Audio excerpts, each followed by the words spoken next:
location, and this is one of those clusters where the customer has told me 3 different stories, and I'm having to sit and wait on him. So what I'm going to do, this is my video proof that I'm here, and at the same time, we're going to see how long it takes me to take the tarp off and fold it up. So only got 1 tarp on this, so let's see how long it takes to take this bad boy off and fold it up. If I can get a good angle on this.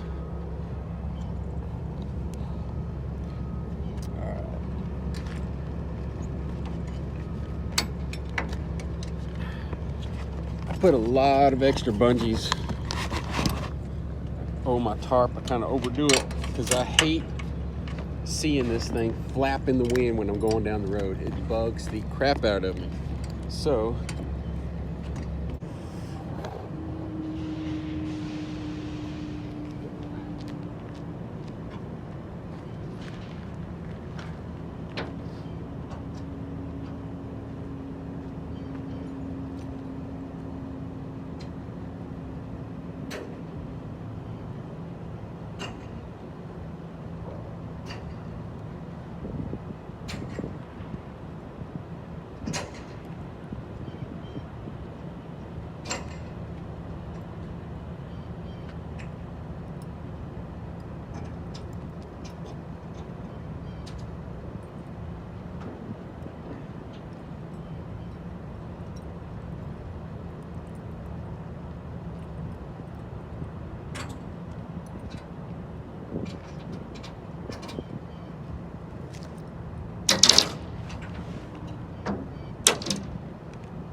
all right, we're getting there.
All right, from here, I've heard several different ways people talk about doing this, but there's really only one good way, and it's basically fold everything to the middle until you get it down to a small size, and then roll it up.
All right, so I'm a little out of breath, but I'm old.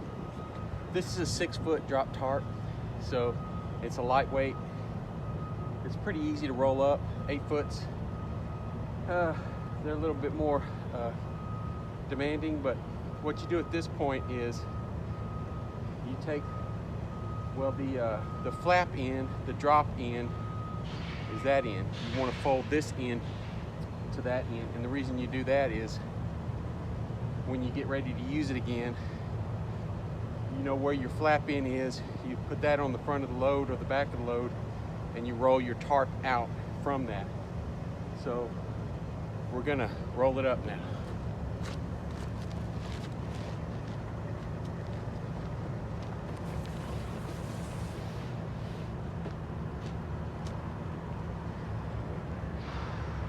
I've known guys, worked with a guy that would take 30 minutes to roll up one tarp. You had to have it all perfect. In my mind, there's no need for that. As long as it's rolled up in the size that you want, that's all that matters. But, and I've also seen people wash them down as they're, well, I've seen one person do that. Wash it down while he's folding it up. But from this point, we're gonna roll it up. Some people step on it and try to push all the air out. There's really no need in that because the air will come out as you're rolling it up.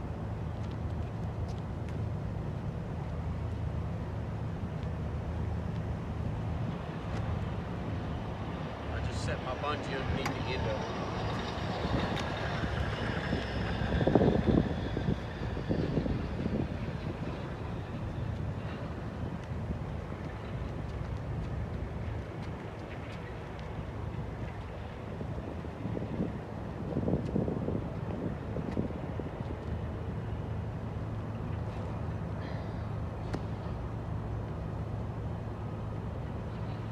All right, so the tarp is rolled up. Now it's just a matter of getting it on the truck. And this is where I've had a trainee who actually couldn't pick up the tarp and get it onto the truck. This tarp weighs, this lightweight one weighs about, I don't know, 70, 80 pounds. The 8-foot drop weighs about 120. So if you can't lift 120 pounds up to shoulder height, then you're gonna have to develop some kind of technique.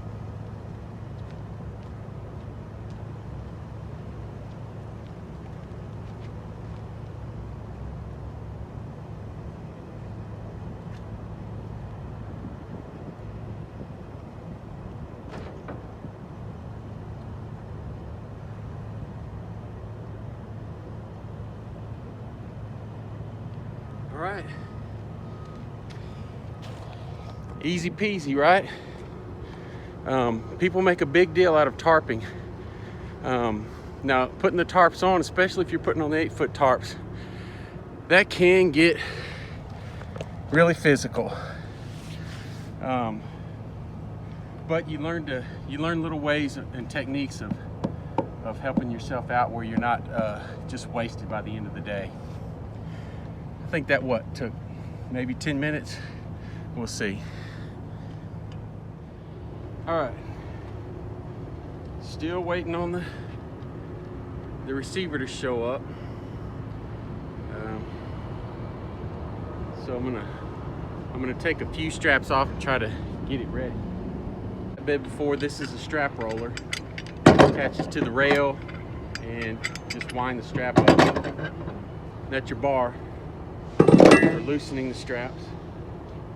And so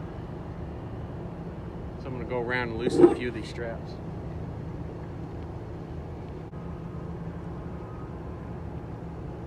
All right, these are wooden crates, and normally people wouldn't put edge protection on that. They just throw straps and go, but straps aren't cheap, and these edge protectors, not only will they protect, whatever you're carrying, but mostly what they do, they can protect your straps too. So your straps don't get screwed up. And since they wanted it tarped, what a lot of people would do is just throw a tarp over it. But I like to put these are big felt pads. I like to put these at the corners so that when my tarp goes over the corner, when it's going down the road and the wind's hitting it, it's not fraying or tearing my tarps. And I would suggest that you never untarp or unstrap until your customer sees that you're tarped, especially tarp, because lots of times they're searching for any excuse to find something wrong with the load or whatever. And if you pull up and you're already untarped and they see that, sometimes they'll reject a load even if you've untarped out on the road. It's happened to me a couple times. Didn't get the load rejected, but they said, "Oh, you weren't tarped when you came in." A lot of these places you can't tarp when you come in. You have to untarp out on the road, and so they make a big deal out of it. So, like I did at the first of the video, I always, if I'm going to untarp before the customer sees it, I'll take a picture in front of the building or a video or something, so that they'll know. Because if I sit here and wait for this customer, he might not show up until an hour from now, and then I untarp, and that's just more time off my clock.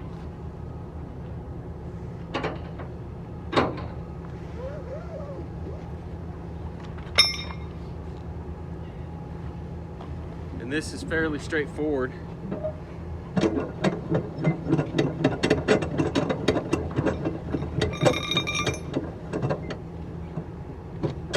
There you go. Straps rolled up. Easy peasy. Just a couple more thoughts. If I try to not get in anybody's way or take up their time. Fortunately, here today, there's nobody here, and so I'm able to take my time and put things away as I take them off.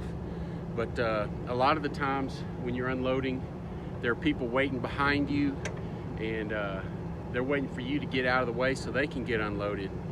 And normally what I do in that situation is I'll just, instead of rolling everything up and putting it away, I'll roll it up, set it on the trailer, pull out of their way so they can start getting unloaded, and then I'll organize my stuff back in the bins. It's just faster, more efficient for everybody. You're not sitting there taking your time putting your stuff away while they're waiting to get unloaded and get to their next job. So don't be a butthole. Always keep your stuff organized. It'll go a lot faster for you if you know exactly where everything is, and also you're not holding up the next guy trying to find something every time you need something different. You're looking all over the truck. So organization, it doesn't take any time. Just everything has a place, and you put it in its place every time. All right, here's the situation. I picked this load up on Monday. It was originally scheduled to deliver on Wednesday morning, 8 o'clock. And it wasn't too far. So first thing I do is I call the customer and make sure that that delivery appointment is correct. And what the guy told me at that point was I could not deliver early because I could have been up there on Tuesday morning instead of Wednesday morning. He said, you can't deliver early because there won't be, I'm renting a piece of a forklift to unload you, and it won't be there until Wednesday morning. I can't possibly get it there before Wednesday morning. That was his first excuse. And so I said, no problem. I saw the dates when I picked it up, so it's no big deal. I'll be there Wednesday morning, and I'll give you a call and let you know that I'm there. And so I went home, and the next day I took my time getting up here. And so I got here about 3:34 yesterday, and I called the guy back and said, hey, I'm just giving you an update. I'm here 2 miles down the road at a truck stop, and I will be there first thing in the morning, 7:38ish. And there was a silence, crickets. And he says, well, there won't be anybody, just kind of smart aleck. There ain't gonna be anybody there to unload you. And so I said, well, what do you mean? We're scheduled to meet at 8 o'clock in the morning. And he said, well, I live in Arkansas and I'm not leaving my house till 6:30. And I said, okay, how long does it take you to get here? And he said, about 3 hours. So I try never to be smart with customers, or, talk to them in any kind of way they feel threatening. So I said, okay, well, we originally we're scheduled to be here at 8. And I'm here now, so I will be there at 9 o'clock, and I'll, get my stuff ready to go. And I said, is there any possible way that there's anybody there that can unload me? And this is a distribution company. He works for them. There's 10 forklifts inside unloading trucks. And he says, nope, none of those guys can get on my rented equipment. Okay, well, since I don't have any other choice here, I'll be there at 9:30 and meet you there. And he goes, yeah, I'll leave the house 6:37ish. And so his story keeps changing a little bit, and I'm suspicious. So immediately I hang up the phone with him. And the first thing I always do in these situations, and what I'd already done when I called him the first day, is I get in touch with the agent and let them know exactly what's going on. So there's no excuses later when I charge detention. Because this is one of those tricky situations. I was originally scheduled to be here at 8 o'clock. Now the customer's not telling me they're not going to be here till 9:30 or 10. So if I, didn't call the agent and I just showed up at 9:30, I can't start charging detention like I would normally if I showed up at 8, detention starts after 2 hours. If I showed up at 9:30 and never said anything to the agent, then I've messed myself around there. So I immediately called the agent. I said, hey, this guy's story has changed 3 times. So I'm just letting you know I'm going to start charging my time from 8 o'clock in the morning, because that's when we originally agreed to do this. So I got here this morning, and of course, there's no rental equipment like he said was going to be here. And I've been waiting for him for about an hour now, and he's not here. He hasn't called. And so I'm holding off on calling him for about another 30 minutes. But yeah, just always cover yourself. Always talk to the agent. Let them know exactly what's going on.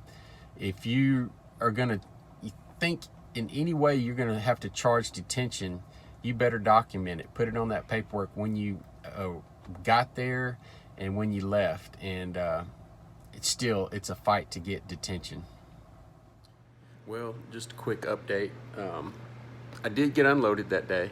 As you can see, I'm sitting here at the house. But so what happened was at about 10:15, these two guys pull up in a car, and the guys I had talked to on the phone, and said, okay, we're going around back. We're going to get the equipment and come unload you. And I said, well, I've been around back. There's no equipment. And it was real suspicious, so they drove around back, and I waited for about 30 minutes. And one of the doors opened up where they would normally back in a van and load it. One of the doors opened up beside me, and the guy said, hey, just back your trailer up here, we'll unload it. And I have a step deck trailer. Now I can lift that thing with the airbags, and it'll get close to dock height, but I just let him know. I said, hey, I've got a step deck trailer here. It's not going to get all the way up to dock height. And he got smart with me. So when I backed it up there, I lifted it up, and I also pointed out to him two of these crates were 15 feet long, and it clearly says on the crates, do not lift ends with the forklift. So I wanted to make sure I pointed that out to him also. And boy, he got smart again. So I said, you know what, it's all yours. And a few minutes later, he came around wanting to know if he could borrow a chain, being all nice. And so, I just wanted to get out of there. I didn't want, any more back talking from the guy. So I just let him borrow a chain. I helped him get the stuff off the trailer, and I was out of there. But long story short, the guy just wanted to sleep in. He didn't want to get there to unload me, at a decent hour. He never rented any equipment. And like I said, it was a distribution company. Anybody in that place could have brought a forklift out taken those there were 4 crates, and the heaviest one was 1,400 pounds. So they could have brought any forklift out of that business out there to unload me. But there again, like I said, you're there to get unloaded, you're there to get paid, and you just got to swallow your pride sometimes just to get that paycheck. But we got it, and we're out of there.